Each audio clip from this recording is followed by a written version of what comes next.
자, 안녕하세요. 일비스 상국사 강의하고 있는 박현 선생입니다. 지난 4월 6일 시행되었던 일비스 전공 모의고사 한국사 출제와 해설을 담당하게 됐습니다. 그래서 여러분들 아마 난이도가 상당히 높아서 많이들 힘드셨을 텐데 문제라는 것은 그렇습니다. 그죠? 모의고사는 쉬운 것을 연습하는 것은 아니니까 여러분들이 기본적인 내용에 충실하면서도 그죠? 약간은 좀 어렵게 문제를 풀어보는 게 좋은 경험이 될 것이라는 점에서 한번 출제해봤습니다. 문제 쉬우면 좋지만 그죠? 어려울 때를 대비해야죠. 자, 1번 문제부터 볼게요. 자, 1번 문제 보시면 자, 다음 가나 사이에 발생한 일은 옳지 않은 거 물어보고 있습니다. 가와 나 사건을 정리해야겠죠. 자, 가의 자료는 어떤 자료입니까? 자, 고구려가 군주를 공격해왔다. 고구려가 공격하고 그 다음에 누구 입장에 왕이 폐하강가에 복병을 배치하고 그 다음에 기다렸다가 공격하였다. 보니까 평양성을 공격하고 고구려 사유가 죽었습니다. 자, 폐하강가라는 것은 폐강을 말하는 거거든요. 폐강은 대동강 유역을 말하는 거고, 그죠? 폐하강가까지 진출했다는 얘기는 백제가 황해도 일대를 장악했다는 얘기입니다. 자, 여기 이 유역까지 진출했다는 얘기는, 그죠? 폐하강가 남쪽, 그러니까 황해도 일대겠죠. 대동강 하류 남쪽이니까. 그래서 이 일대까지 점령했다는 얘기 어느 왕 때예요? 백제 근초고왕에 해당되는 표현이고요. 그 다음에 나는 뭡니까? 자, 갑진년 정월 15일 나오고 시작하는데 노인법이라는 키워드가 나오고 있습니다. 자, 노인법, 매금왕 등 거기 보시면 매금왕 등 14인이 함께 교시한 일이다. 매금왕이라고 불리는 것은 누구죠?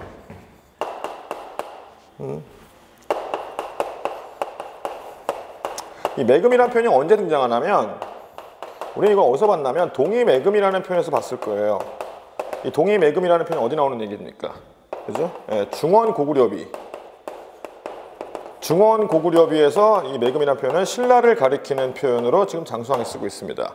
그죠? 여기서 등장했던 거고.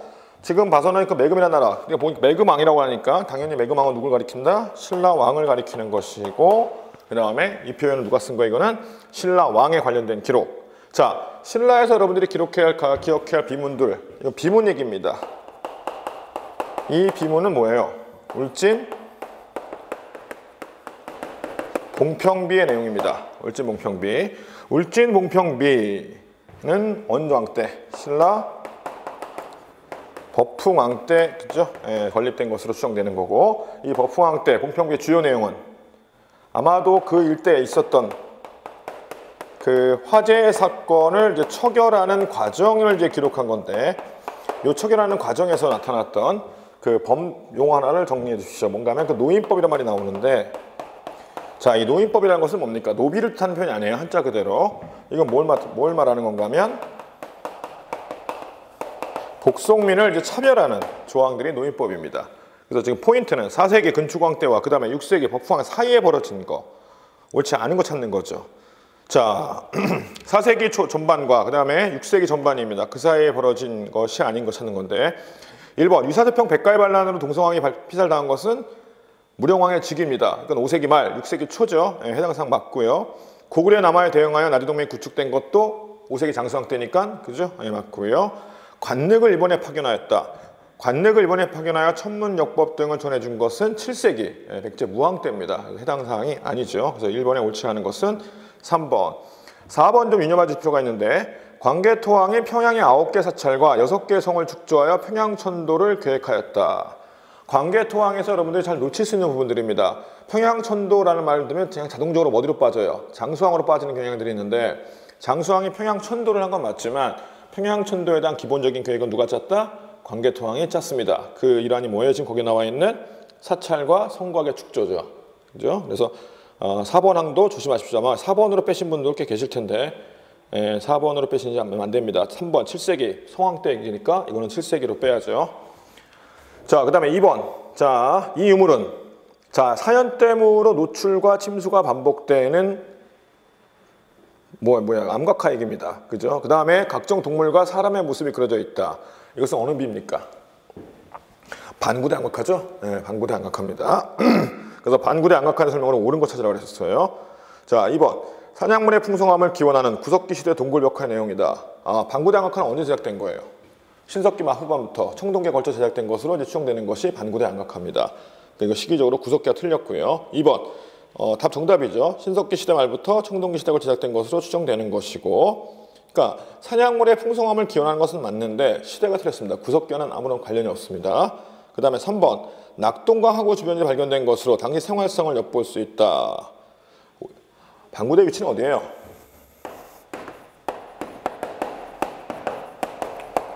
울주 반구대죠. 네, 낙동강 유역과는 관계가 없습니다. 차라리 울주 쪽에 강이 흐르는 것은 무슨 강이에요? 태화강입니다. 태화강. 태화강이기 때문에 낙동강과는 직접 관련이 없다라는 거. 자, 이 지역을 기반으로 성장한 국가는 이후 후기가야 연맹의 맹주가 되었다. 후기가야 연맹의 맹주는 뭘 말하는 거예요? 대가야를 말하는 거고, 대가야 지방은 고령이고, 그죠? 중심지가. 그 다음에 고령에서 나온 것도 암각화가 하나 있긴 있죠. 근데 이 암각화 내용은 지금 나와 있는 그 벽화 내용이 아니라 여긴 주로 어떤 내용이 들어가 있어요? 동심원과 그 다음에 기하학적 문양들이 들어가 있습니다. 그래서 여러분들이 암각화 나올 때 대표적으로 나오는 고령의 암각화와 그다음 양전동 암각화죠. 고령, 양전동 암각화입니다. 그래서 이 양전동 암각화와 반구대 이 두 가지를 좀 구분하시라는 얘기입니다. 그죠? 그래서 여기서는 이제 그 내용상 동심원을 뜻하는 것이 뭐다? 태양을 상징하는 것이고, 이것은 뭐와 관련되어 있다? 농경과 관련되어 있다. 그죠? 네, 내용이 좀 다르죠. 그래서 그 암각화 내용 두 개 체크하십시다. 자, 그 다음에 3번. 자, 이 글을 쓴 인물이 누구냐 이겁니까? 자, 보세요. 이 사람이 주관하는 나는 일찍 경과 논을 갖추었더라도 뭐야? 주석서가 없으면 법을 펼 길이 없다고 생각해서 뭐라 그럽니까? 3장에 20년간 쉬셨고 노력하여 뭘 받아 그랬어요? 이제까지 모은 주석서를 간행. 자, 이제까지 모은 주석서를 간행하고 있다 그랬습니다. 20년간 모은 주석서고, 그 다음에 새로운 것이 있으면 추가로 기록하려고 한다라고 돼 있어요. 자, 주석서. 불경에 관한 주석서를 수집한 사람. 우리는 이 사람을 딱 한 명밖에 기록에 나와 있지 않죠. 고려 때 보시면 송, 거란, 일본 등지에서 각종 불경들을 수집한 사람. 그죠? 불경을 수집해가지고 뭐 했어요? 교장 총록을 만들고 그 바탕으로 해서 속장경을 간행하였다. 그죠? 이분이 누굽니까? 그죠? 이건 누구예요? 의천에 해당되는 말입니다. 그죠? 그럼 여러분들이 의천을 찾아내라는 얘기예요. 자, 1번, 2번, 3번, 4번에 해당되는 스님들 다 중요한 스님들이죠. 1번, 아미타 신앙 전파에서 대승기 신론소, 금강 삼매경론을 조술한 사람은 원효고요. 그죠? 그 다음에 국청사를 건립하여 속장경을 간행하였다. 그죠? 의천에서 설명이 맞죠. 개인의 참여와 반성을 촉구하는 법화 신앙은 요새입니다. 그죠? 요새에 해당되는 설명이고. 4번, 중국에서 임재종을 들여와서 당시 불고기를 개혁하는 사람은 누구예요? 공민왕 때 승려했던 보우죠. 태고 보우에 관한 얘기입니다. 임재종은 뭐죠? 간화선이라는 방법을 통해서 불교를 개혁하려 했던 남중국에서 도입한 선종 일파. 그것이 뭐다? 임재종. 그래서 고려 승려에 관한 고려 불교 사상의 발달에서 꼭 기억할 승려들 몇 명 있죠. 재관의통, 그 다음에 균열로 이루어지는 그 광종 때 승려와 그 다음에 의천, 그 다음에 진울, 해심, 요새, 마지막에 고려 말에 보우까지 해서 5명의 그 승려들은 잘 정리를 해 놓으십시오. 자, 그래서 3번 고려 불경에 대한 부분, 불교 사상에 대한 부분입니다. 자, 그 다음에 4번. 자, 고대문의 설명으로 옳은 거, 뭐 어렵지 않습니다. 고구려 석탑을 계승한 발해는 이중기단의 3층 석탑을 제작하였다. 고구려의 석탑을 계승한 발해 양식은 맞겠죠. 발해가 고구려를 계승했으니까. 그런데 이중기단의 3층 석탑. 그러면 3층 석탑이라는 것은 어느 나라 양식이에요, 주로? 3층 석탑은 신라 겁니다. 그래서 여러분들 그 탑 구분할 때 이렇게 딱 그 6글자로 정리하시는데, 기본적으로 뭐예요? 탑은 3층은 다 어디 거? 신라 거. 그 다음에 5층 탑은 백제 거. 그 다음에 고구려 탑이냐? 아니요. 고구려는 탑이 없어요. 현존하는 탑이 없습니다. 탑이 없는 이유는 뭐 때문에 없어요? 목탑이니까 없는 거예요. 다 불탔다는 얘기입니다. 이 양식을 계승한 발해, 당연히 탑이 있어요? 없어요? 발해도 없어요. 그죠? 그럼 이 고는 뭘까요? 고려입니다. 그죠? 그래서 여러분들이 고려탑 같은 경우 뭐야? 월정사 8각 9층, 그 다음에 경천사 10층 같은 대표적인 석탑들이 있죠. 자, 이 탑들은 뭐야? 기본적으로 5층을 넘어가기 때문에 우리가 뭐라고 부른다? 고층탑. 그러면 쫙 이렇게 해서 정리를 해주시면 층수 가지고도 어느 탑인지를 딱딱 규정할 수 있겠죠. 자, 그 1번 그 틀린 거고요. 그 다음에 2번 백제 정림사지 5층 석탑은 목탑 양식을 계승하였다. 정답입니다. 그죠? 백제탑의 기본 특징은 뭐예요? 정림사지 5층 석탑이 됐든 아니면 미륵사지 석탑이 됐든 둘 간의 공통점은 둘 다 뭐다? 목탑 양식이다 라는 거 하나 체크하시고요. 자, 답은 3번이 틀렸는데 2번이 정답이고 3번이 틀렸죠. 3번도. 자, 고구려 승려 해관은 삼론종을 창시하고 일본에 전파하였다. 자, 해관이 일본에 삼론종을 전파한 것은 맞습니다. 그런데 창시한 것은 해관과는 관련이 없죠. 창시한 사람은 누구예요? 승랑입니다. 그죠? 네, 삼론종 창시한 건 승랑, 장수왕 때 승랑에 의해서 고구려 불교인 삼론종을 창시했죠. 자, 그런데 삼국불교는 기본 특징 몇 가지 알아야 되는데 이건 고구려고요. 그죠? 그 다음에 이제 백제 같은 경우는 겸익이죠. 그죠? 네, 겸익이 뭘 만들었어요? 개율종을 창시하고, 이건 어느 왕 때입니까? 6세기 성왕 때 창시됐었다는 거. 그 다음에 신라 같은 경우는 7세기에 자장입니다. 자장에 의한 어떤 율종, 그죠? 네, 선덕여 왕 때죠. 그래서 삼국불교 잘 놓치는 부분인데 승랑과 겸익과 그 다음에 자장으로 대변되는 삼국시대 불교 특징도 정리를 해두십시오. 자, 그 다음에 4번은 신라가 7세기에 굴식 돌박 무덤을 제작한 건 맞습니다. 그죠? 돌무지 덧널 무덤 양식은 주로 5, 6세기에 제작되었고 그 다음에 7세기부터는 이제 굴식 돌박 무덤으로 전환이 되는데 특징이 뭐였습니까? 백제 고구려 다른 특징은 그죠? 무덤 주변에 뭘 둘렀어요? 둘레도를 둘리고 거기다 12지상을 새겨 넣었다는 것이 특징이고요. 그죠? 그 다음에 사신도가 그려졌다. 사신도와는 관련이 없습니다. 그죠? 이 부분은. 그래서 관련이 없으니까 4번도 그래서 틀렸습니다. 뒷부분이. 자, 그래서 4번 문제 정답 2번 체크하시고 그 다음에 5번. 자, 우리나라의 수지체제의 변화에 관한 설명으로 옳은 거 찾으라고 그랬습니다. 자, 통일신라는 16세 이상 60세 이하의 평민에게 역을 부과하였다. 우리가 보통 역부과 나이가 16부터 60이라는 정의라는 기준을 만들기 시작한 것은 언제부터예요? 그렇죠. 통일신라 때부터 부과하기 시작합니다. 그 다음에 2번. 고려는, 1번 정답이네요. 그죠? 그럼 2번부터 볼까요? 뭐가 틀렸는지.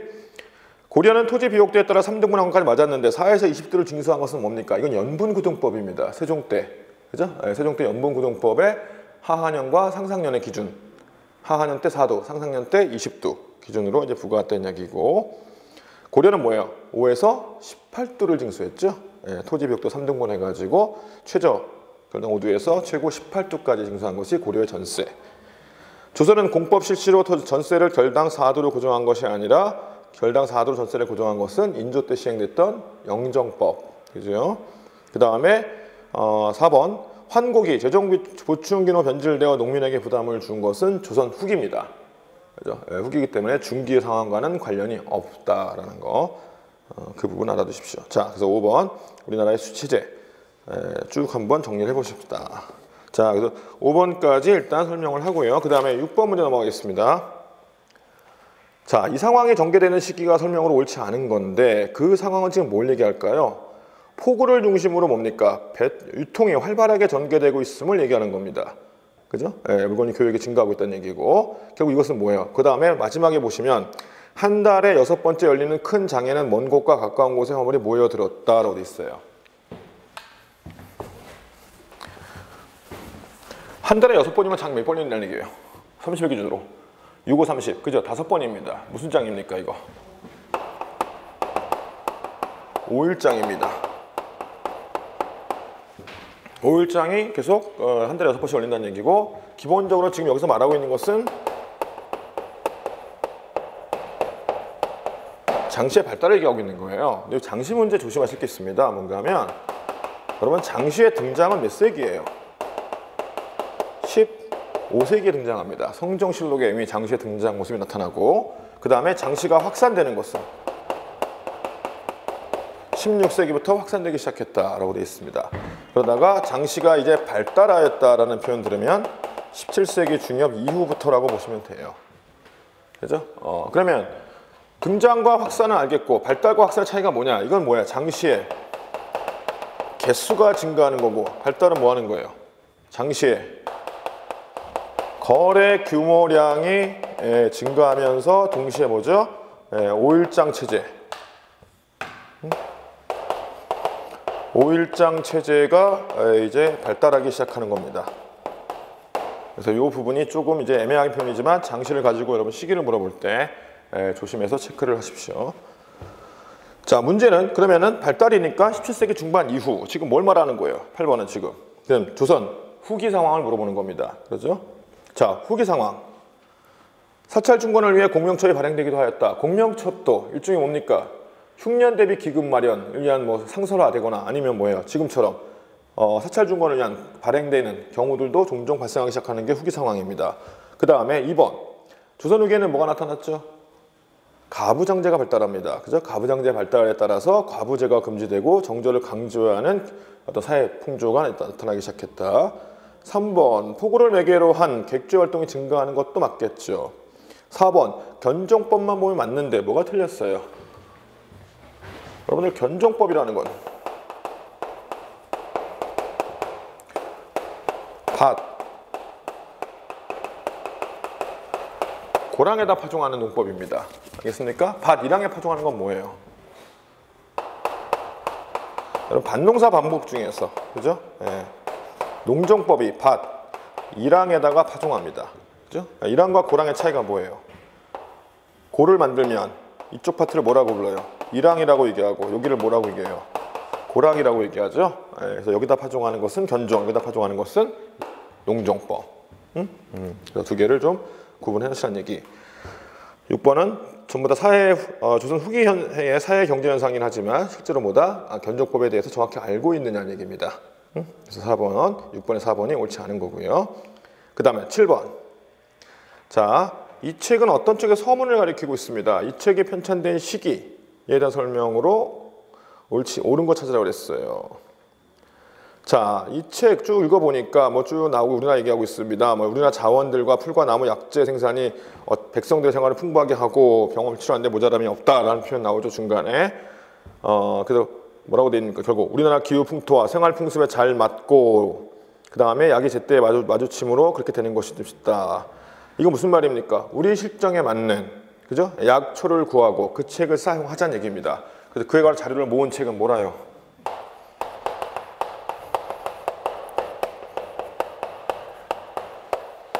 그죠? 세종 때 간행된 향약 집성방입니다. 이거 책은 뭐? 향약 집성방의 서문. 자, 향약 집성방인 거를 추론할 수 있으면 바로 답은 뜨죠. 왜? 세종 때 나온 설명 옳은 거는 2번에 중국의 의서를 정리한 의방유치가 편찬된 거. 의방유치는 향약 집성방과 함께 편찬된 세종 때 의서. 1번은 원간석기니까 관계없고요. 그 다음에 사람을 체질에 따라 치료하는 사상의학에 관한 의초는 뭐예요? 의서는 동의수세보원이죠.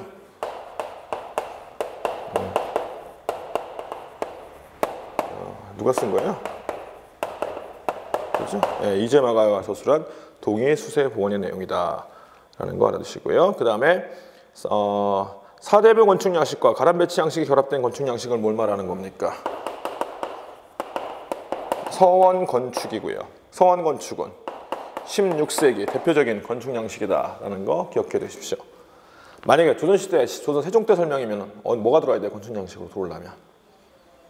그죠? 공공건축물, 주로 궁궐이나 성곽이나 그죠? 관아 건물 같은 이런 공공건축물이 어디에? 15세기에 해당되는 건축 양식입니다. 그래서 15세기가 아닌 16세기이기 때문에 관련이 없다라는 거 기억해 두세요. 자, 그 다음에 8번. 다음 정책이 시행된 시기인데 이 정책이 뭘까요? 자, 소금 얘기가 나오고 있고요. 그죠? 기본적으로 소금을 관청에 속하게 하는 정책. 이거 뭐라고 얘기해요? 각연법이라고 있는 각연법. 그죠? 각연법이라고 얘기하고 각연법은 소금과 철의 전매제를 실시했던 어느 왕? 그죠? 예, 충선항에 관한 설명입니다. 그래서 여러분들이 이제 충선항이니까 이 부분은 충선항 거 찾으면 됩니다. 옳은 거 찾는 거니까. 3번에 보시면 연경에 망건당을 설치하고 신진사대부를 교류케 하였다. 그죠? 예, 충선항의 개혁 정치고. 이 망건당에 교류했던 대표적인 거기 신진사대부 두 명이 누구예요? 이재현과 이색입니다. 그죠? 이재현과 이색. 자, 그 나머지 것도 정리합시다. 1번 주전도감을 설치하고 사만통보 등을 제작한 것은 고려 숙종. 관악진흥을 위하여 서막전을 성균관에 설치한 사람은 충렬왕이고요. 그죠? 충렬왕이고. 그 다음에 관제를 복구하고 성균관 교육을 강화하고자 한 사람. 공민왕이죠. 원간섭계 그 격화되었던 관제 격화를 다시 복구로 돌이킨 사람은 공민왕입니다. 그죠? 공민왕 때 각각 시행된 정책들이라는 거 체크를 해두세요. 자, 그 다음에 이제 9번입니다. 다음 교지를 내린 왕대와 관련 설명으로 옳지 않은 거 찾고 있습니다. 왕이라고 그랬습니다. 이 교지를 내린 왕. 여기 그 교지가 무슨 내용이에요? 폐관수품의 문체를 모방하여 경전의 오묘한 경지를 물건으로 취급하지 말란 얘기잖아요. 그죠? 결국 뭐야? 폐관수품을 모방한 형태의 글씨는 전부 다 뭐라고? 다 과거를 정지시키고 뭐 어쩌고 나오고 용서하지 않겠다. 이게 뭡니까? 한자를 육경 고문체에 입각해 쓰란 얘기. 이건 문체 반정을 내리는 정조의 교지입니다. 그죠? 네. 거기서 말하는 폐관소품이라는 뜻은 뭘 말하는 걸까요?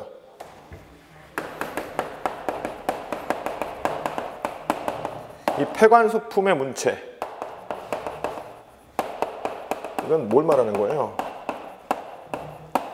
연암체를 말하는 거죠. 정조 때 열알기로 대변되는 연암식 그 한자 사용, 글쓰기 방법이 유행하기 시작하면서 나타난 변화다.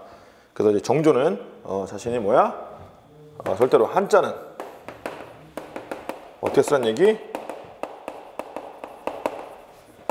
고문체, 즉 육경에 입각해서 고문체를 사용하라는 얘기. 이 내용이 이 내용이 이제 문체 반정이다 라는 거 정리를 해두십시오. 그럼 옳지 않은 거 찾으니까. 자, 정조 때 정책이 아닌 거 찾으라는 얘기죠. 1번 상언과 격쟁의 신분적 차별을 폐지한 거 정조 맞습니다. 특히 격쟁 파트에서 많은 격쟁을 이제 수용했던 사람이 정조라는 거. 그 다음에 2번 천주교식 제례를 지낸 윤지충을 사용시킨 신의 사홍을 일으킨 것도 정조 맞습니다. 윤지충 사건은 정조 때. 이거 조심하세요. 왜냐하면 올해 여러분 뭐가 들어오기로 했어요? 올해 뭐가 들어온 게 아니라 누가 방문하기로 했죠. 1991년 이후 아마 처음으로 교황이 아마 한국에 방문하기로 예정이 돼 있는데, 교황 방문이 하는 이유 중에 하나가 뭐였냐면 윤지충에 관해서 성인 여부를 판단하는 문제도 아마 의제로 포함되는 걸로 알고 있습니다. 그래서 아마도 이 윤지충을, 그죠? 우리가 최초의 선주교 순교자니까 어떤 반열에 올릴 것이냐 문제가 아마 교황 방문의 이유 중에 하나입니다. 여러분들이 이 부분은 아마 시사성을 타면 아마 한 문제도 나올 수 있으니까 윤지충 사건은 정확히 알아두세요. 그 다음에 3번 향음주례와 향약을 시행한 경위를 설명한 향례합편을 편찬하였다. 이것도 꼭 기억해 두십시오. 정조의 편찬 작업 중에 향약과 그 다음에 그 향음주례 관련해서 정리한 책을 국가 차원에서 편찬한 게 있어요. 이게 향례합편입니다. 이 부분도 한 번도 출제가 안 되긴 했지만 정조에 관한 문제들은 최근에 워낙 정조의 그 개혁 내용이 풍부하고 편찬 사업도 다양합니다. 그러다 보니까 정조 관련 편찬 사업이 잘 나오니까 이 출판 작업도 꼭 체크해 두시고요. 4번 장용영을 설치한 것까지 맞고 화성을 유수부로 설치한 것도 맞습니다. 근데 뭐가 틀렸을까요? 개성이 틀렸습니다. 자, 정조 때 유수부로 지정한 곳은 두 군데입니다. 정조가 어딘가면 하나는 광주고 또 하나는 수원이에요. 여기 지금 이제 성남이죠. 남한산성입니다. 남한산성을 지정했고, 개성은 조선 건국 초기부터 유수부로 지정됐던 것이 개성이었다라는 거 알아두십시오. 그래서 유수부, 군사적 개념의 도시죠. 수도를 방어하기 위한 어떤 최초의 마지노선 역할을 했던 것이 이제 유수부인데, 그 유수부로 지정된 곳이 어디다? 정조 때는 남한산성에 있는 경기도 광주와 그 다음에 화성에 있는 수원이었다.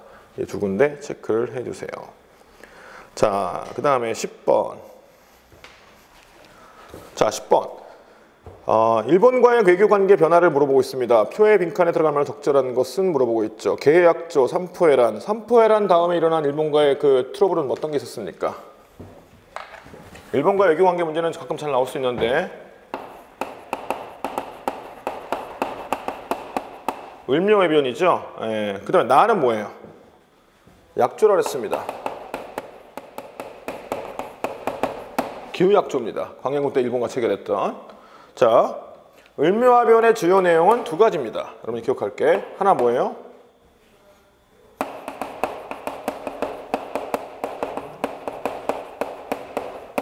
비변사가 상설기구가 됐다는 것이 중요한 첫 번째 요인이고, 두 번째는 뭔가 하면 세조 때 만들어져 가지고 이때까지 진행된 것 중에 뭐가 있냐면 진관체제가 있었습니다. 지역단위 방위체제. 이 진관체제가 뭘로 바뀌었어요? 재승방약체제로 전환된 것이 언제? 역시 을묘해변 때 내용입니다. 그리고 나서 뭐예요? 외와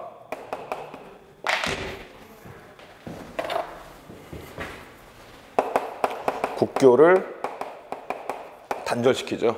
그래서 이 부분이 을묘해변의 주요 내용이고, 기후약조의 주요 내용은 두 가지 부분입니다. 부산포만 개항했어요. 계약조 때는 3% 개항했지만 그 세종 때는 부산포만 개항했다는 것과 그 다음에 뭐 파견한 거?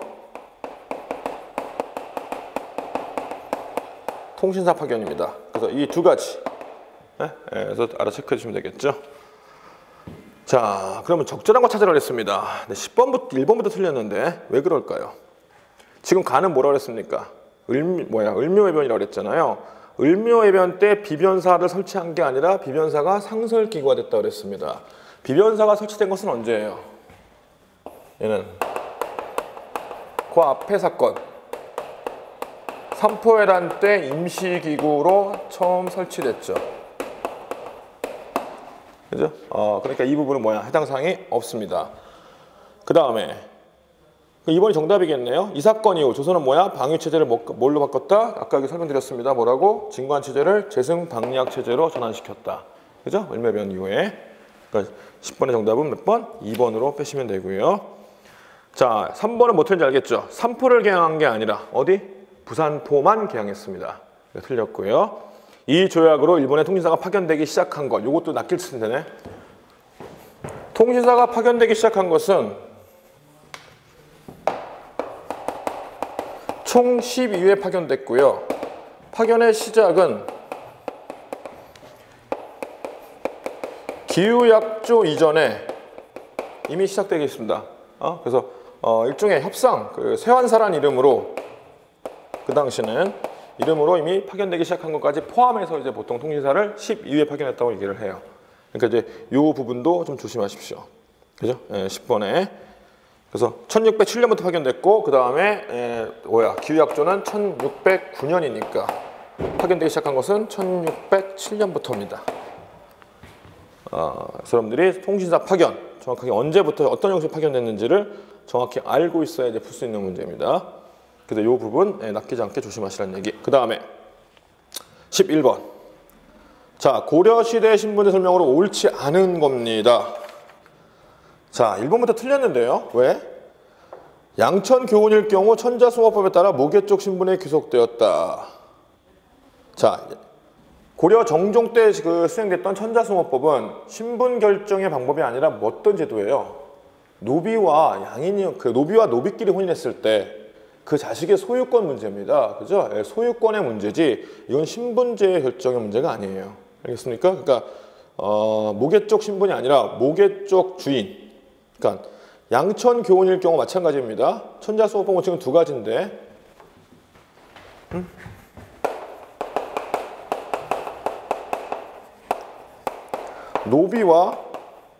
노비가 결혼해서 혼인해서 자식을 낳는 경우 이 자식은 어디? 모계 쪽 주인의 소유가 됩니다. 그죠? 모계 쪽 주인의 소유가 되지만 만약에 한쪽이 노비가 아니라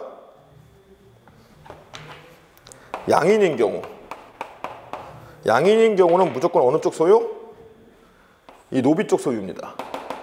알겠습니까? 노비 쪽 주인의 소유가 돼요. 그러니까 양인과 노비가 결혼하면 이 자식은 뭐가 되는 거예요? 신분 결정이. 일천즉천에 해당되기 때문에 자식은 무조건 노비가 되고, 노비가 되니까 소유주는 누구의 소유주? 노비의 주인의 소유가 되는 겁니다. 그래서 이런 두 조항이 들어가 있는 것이 뭐? 천자수모법이라는 거. 그래서 이건 신분 결정의 방법이 아니라 뭐라고? 일종의 소유관계에 관련 법이기 때문에 1번이 틀렸습니다. 2번, 3번, 4번은 각각 뭐예요? 다 고려의 신분제에 관한 옳은 진술들이니까 이거는 참고 설명 넘어가겠습니다. 그 다음에 12번. 밑줄 친 기억. 빈칸이죠. 옳은 거 찾으라 그랬습니다. 도대체 빈칸에 있어야 될 그 기관 이름은 뭘까요? 지금 문서를 보시면 중간중간에 거기 중간에 뭐라고 나오는 청렴하고 정직하고 문학이 있는 자를 뽑아서 법식에 따라 사관을 겸임하게 한다. 사관에 동그라미 딱 때리고 그 다음에 본관에 앉아서 모든 대소 안문에서 보고하는 문서를 항상 점검을 하여 연월 순서대로 편찬, 연월 순편찬. 이 연월술 편찬에 해당되는 책이 뭐예요? 지금 사관이 나오니까 실로인 거 알겠죠? 근데 한 가지 더 알아둘 거.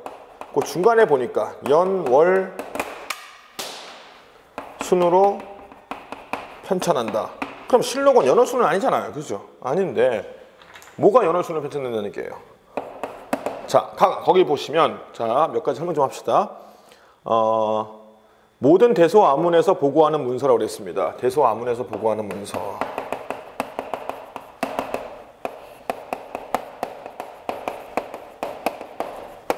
어떤 걸 보고하겠다는 얘기입니까? 그렇죠? 일종의 업무 일지 등을 보고한다는 얘기입니다. 이걸 뭐라고 불러요? 우리가 등록이라고 얘기하는 거고, 그죠? 이 등록을 지금 지금 이런 식으로 편찬하는 걸 뭐라고 그래요? 연월일 순으로 편찬하는 걸 뭐라고 부른다? 시정기라고 얘기합니다. 그죠? 그리고 이 시정기 편찬을 담당하는 곳은 어디? 춘추관. 알겠습니까? 춘추관이 단순히 실록만 편찬하는 게 아니라 실록의 바탕 자료인 시정기도 출판을 담당한다는 거 기억을 해 두십시오. 그럼 이건 뭐야? 시정이잖아요. 시정기잖아요. 그죠? 시정기. 누가 관리한다고 지금? 춘추관. 12번 답 어디 있습니까? 2번에 보시면 춘추관이 사초와 함께 각 관청의 기록을 편철하여 보관하였다. 이게 시정기에 관한 얘기니까 정답 2번이고요. 1번. 각 관하의 소관 업무나 관하 간의 문서 전달 및 업무 시행 과정을 기록한 것은 뭐라고 부른다? 등록이라고 한다 그랬습니다. 그 다음에 어람용을 별도로 제작하고 행사 자체의 의식, 절차 등을 기록하는 것은 3번과 4번은 둘 다 뭐죠? 의궤입니다. 그죠? 의궤. 행사에 관한 공식 기록지는 뭐밖에 없어요? 조선실록, 조선왕조실록 의궤에 해당되는 설명이다. 라는 거 체크하시면 되겠죠. 12번 조선시대 그 공식 기록물들에 관한 얘기 하나 체크하시고요. 그 다음에 13번 다음과 같은 강령을 발표한 단체 활동으로 옳은 거 찾으라고 그랬습니다. 삼균제도의 건국 원칙을 천명했다는 것 자체가 그대로 답입니다. 왜? 삼균주의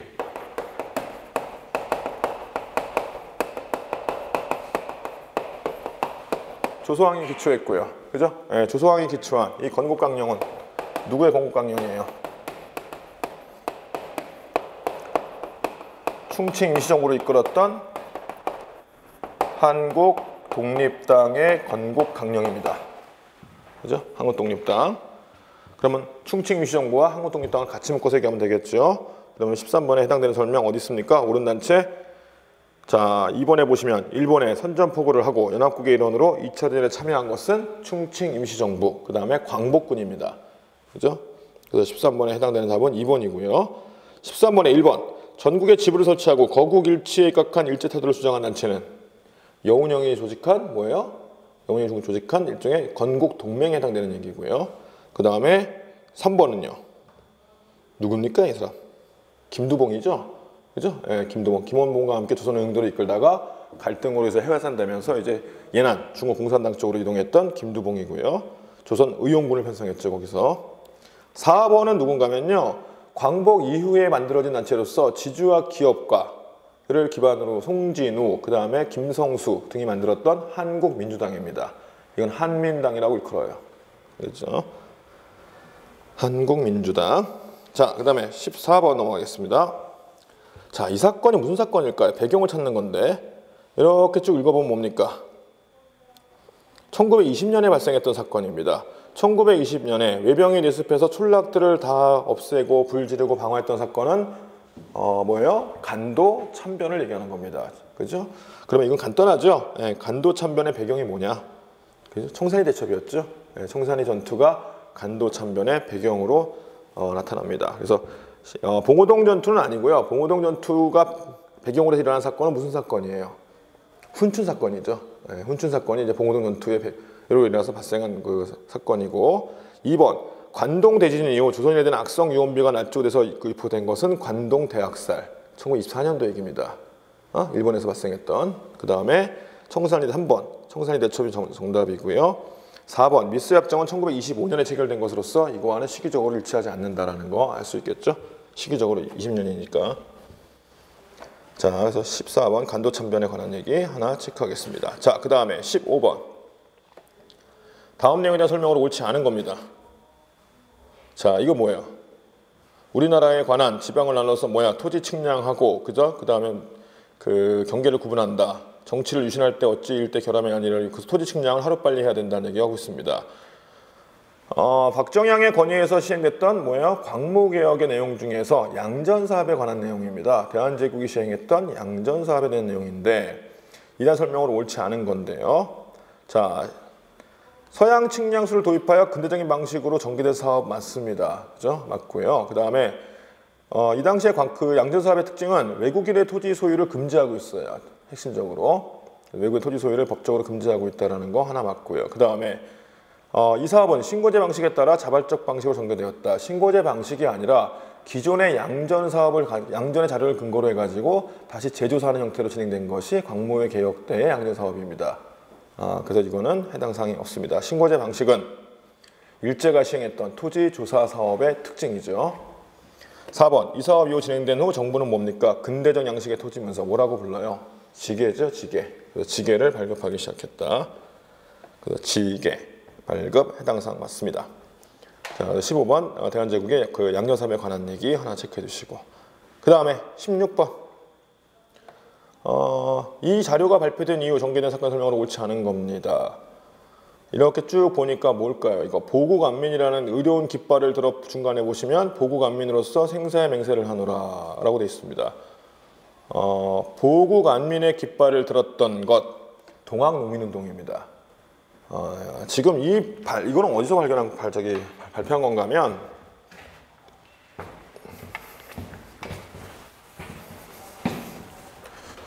여러분이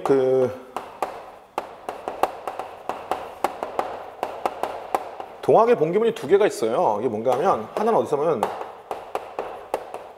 이 무장에서 이제 봉기하면서 이제 발표했던 것이 하나 있고요. 그 다음에 이제 어디예요? 백산에서 발표한 게 있습니다. 근데 중요한 건 기본적으로 백산에서 발표했던 것이 뭐예요? 호남, 창의, 대장소란 이름으로 발표된 것이 주로 나오죠. 그동안에. 지금 이 자료는 지금 무장에서 봉기하면서 시작됐던 선언문입니다. 역시 동학과 관련된 얘기고 둘 다 결국 뭐예요? 1차 봉기와 관련된 얘기입니다. 그죠? 1차 봉기와 관련된 얘기. 자, 1차 봉기 이후에 벌어진 사건이 아닌 것 찾으라는 얘기입니다. 그죠? 1차 봉기 이후에, 그러니까 이게 지금 1894년 3월이죠. 3월 이후에 발생한 게 아닌 거. 사발통문을 돌리고 농민봉기를 시작하였다. 언뜻 보면 맞는 것 같지만 1번부터 틀렸습니다. 여러분이 사발통문이 관련된 것은 뭔가 하면 고부밀란이에요. 그죠? 나중에 동학봉기 원인이 되기도 하는데 이것은 94년 이제 1월 달에 발생했던 고부밀란입니다. 그래서 이제 밀란에 대한 지도부들을 감추기 위해서 뭐 하는 거예요? 지도부들을 연명으로, 즉 사발통문 형태 돌렸던 것이지 이거와 동학봉기와 관련이 없습니다. 왜냐하면 이 전봉준이하고 김계남 등이 해가지고 그 무장봉기는 기본적으로 뭐예요? 아예 누구와 발표했는지를 다 이름을 써놓습니다. 그래서 이것은 전봉준과 뭐 김계남 등이 해가지고 다 이름을 밝혀요. 밝혔기 때문에 굳이 이름을 감출 필요가 없으니까 이것은 뭘로 끝났다? 그죠? 사발통문과는 관련이 없다라는 거. 지도부를 감출 필요가 없죠. 자, 그래서 그 부분으로 체크해 놓으시고요. 나머지는 황토현 전투라든가 그 다음에 청나라 군대가 아사만에 상륙한 거, 일본군이 경복궁을 포위했던 경복궁 습격 사건 전부 다 1차 봉기 이후에 진행된 사건들입니다. 그러니까 16번 맞고요. 그 다음에 17번 광복 직후 전개된 사건의 순서로 바른 거 찾으라고 했습니다. 여러분들이 광복 45년 8.15 이후에 전개된 정책들, 특히 46년도에 전개된 사건들은 냉정하게 정리를 해놔야 되는데 그 6가지는 전부 다 꼭 반드시 알아야 될 것들 6가지입니다. 자, 첫 번째, 기억이 가장 먼저 앞으로 와야 되는데 왜 그런가 하면 일제가 자유방임주의 경제정책을 미 군정이 군정이 시작된 이후 자유방임에 입각한 군정정책을 표방하다가 쌀에 관한 매점 매석 현상이 나타나기 시작하니까 뭐예요? 바로 통제경제로 전환시켜버립니다. 그래서 46년 1월 달에 미곡 수집령을 발표하죠. 그죠? 그 다음에 신안공사 설립은 일제나 소유했던 많은 토지나 기타 생산시설들을 뭐하는 거 역시 군정이 관리하는 겁니다.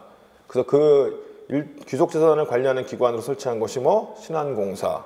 46년 2월 달에 설치됐고요. 정판사 위조 사건은요. 정판사라는 그出판사 겸 인쇄소인데 이 기관이 어디 건가 하면 당시 그 조선공산당 소유의 것이었어요. 그래서 조선공산당 소유의 정판사에서 위조 지폐를 발행하다 걸린 사건입니다.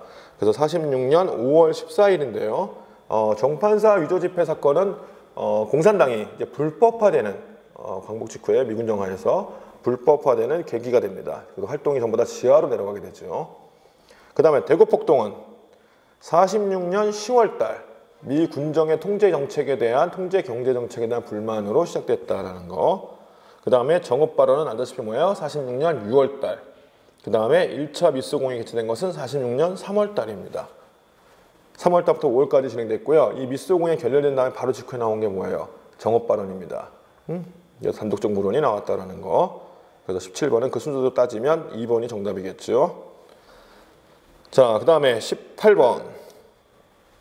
자, 이거는 여러분 좀 난이도 높인 건데, 자, 조선시대 관리 임명제도에 설명으로 옳지 않은 거 찾고 있습니다. 조선은 문무과에 합격한 자에게 홍패를 지급하였다. 정답입니다. 이거 문과로 알고 계신 분 계시는데 아닙니다. 문과와 무과 둘 다에게 홍패를 지급합니다. 그 다음에 잡과와 속과 쪽에는 뭐예요? 백패를 지급하죠.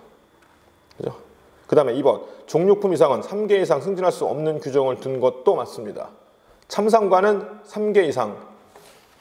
승진 규정 중에 재밌는 게 있는데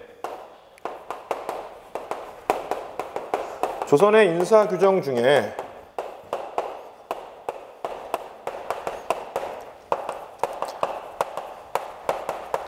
참상관과 참하관이 좀 다른데요. 참상관 이상은 종육품입니다. 3개 이상 못하고요. 참하관은 2개 이상 못합니다. 승진을. 그래서 이 규정 하나 체크해 두시고요. 그 다음에 3번 문과에 합격하면 춘추관, 성균관, 교소관, 인문관에서 수습을 거쳤다. 3번 틀렸는데 왜 그럴까요? 자, 조선의 인사규정 말고 또 하나 재밌는 게 조선은 수습을 둬요. 수습. 어떻게 둡니까?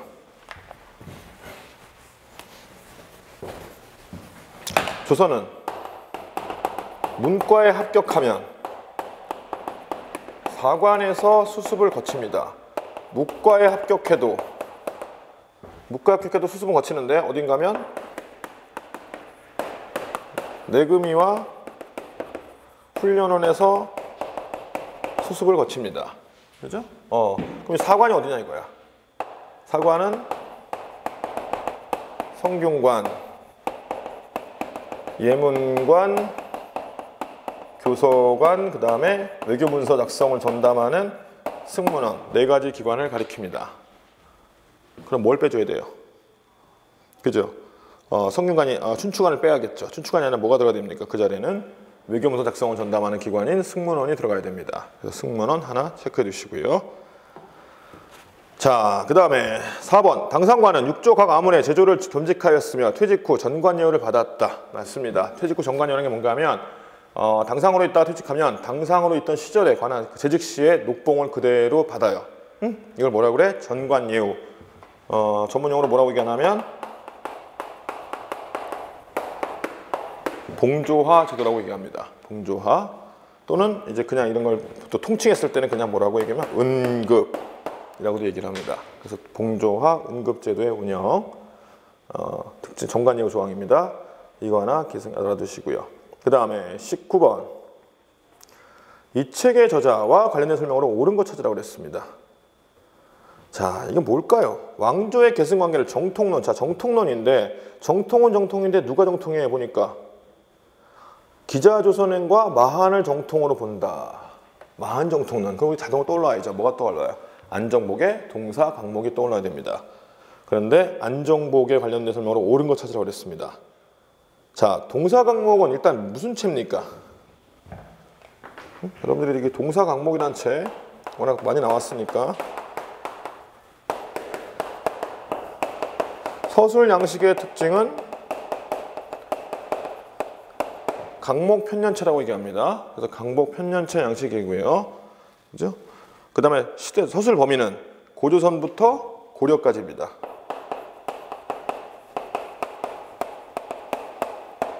정리했다는 거. 그 다음에 중요한 거 지금 얘기했던 마한 정통론에 입각해서 서술한 책이다 라는 거 기억해 두십시오. 자, 18, 19번에 성리학적 입장에서 고조선부터 고려까지를 기록한 건 맞습니다. 그런데 소술 방식이 틀렸죠. 기전체 사서가 아닙니다. 그죠? 기전체 뺏고 틀리시고요. 그 다음에 2번 이 책의 저자는 천학문답을 통해 천주교의 교리를 수용하였다. 천주교의 교리를 수용한 게 아니라 천주교를 비판하기 위해서 만든 책이 뭔가 하면 천학문답과 천학고란 책입니다. 그래서 안정복은 천주교 수용에 대해서 굉장히 비판적이었다는 거 기억해 두시고, 그 다음에 3번 조선시대를 편년체로 정리한 사설을 별도로 간행한 게 있죠. 왜? 동사 강목은 지금 어디까지만 정리하고 있어요? 고려까지만 정리하고 있고, 안정복은